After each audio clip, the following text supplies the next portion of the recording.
The TSX has been pushing higher over the past few weeks, with energy, materials, and parts of financials leading the charge. But every Canadian investor is asking the same thing right now. Is this setting up for a real Q4 breakout or a classic year-end correction? Welcome back to Maple Alex Trades, your trusted guide to Canadian markets. I'm Alex, and tonight we're diving deep into the TSX's explosive 3-week rally. Let's see the context first. As of mid-November, the S&P TSX Composite recently closed around 30,000, sitting a small distance below its record highs. Trading activity has strengthened and market breadth has improved. Many TSX components are trading above key moving averages, indicating broad participation rather than a narrow rally. Energy has taken back meaningful index weight, sitting in the high teens percentage range. But historically, strong autumn rallies often face Q4 tests. Some years continue the run into December, others digest with modest pullbacks. The deciding factors are always the same: rates, earnings revisions, and sector rotation. Let's examine the 3 pillars determining the next leg. Pillar 1, monetary policy. The Bank of Canada delivered back-to-back 25 basis point cuts in September and October, bringing the policy rate to 2.25 as of October 29th. However, the short-term yield gap between Canada and the US remains significant.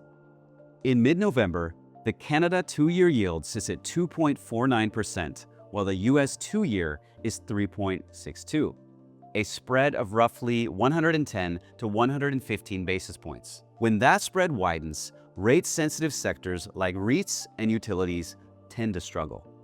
Keep watching the Canada-US 2-year differential this week. Pillar 2, earnings revisions. Q3 earnings season is nearly complete. Beat rates remain above long-term averages, but forward guidance has cooled noticeably, with fewer companies raising outlooks compared to last quarter. This shift towards more cautious guidance is an important yellow flag. Historically, when revisions turn soft, markets often experience a 3 to 5% digestion period within the following 4 to 6 weeks. Pillar 3, sector rotation. Energy and materials have regained leadership, financials have strengthened, and tech's relative strength has started to fade.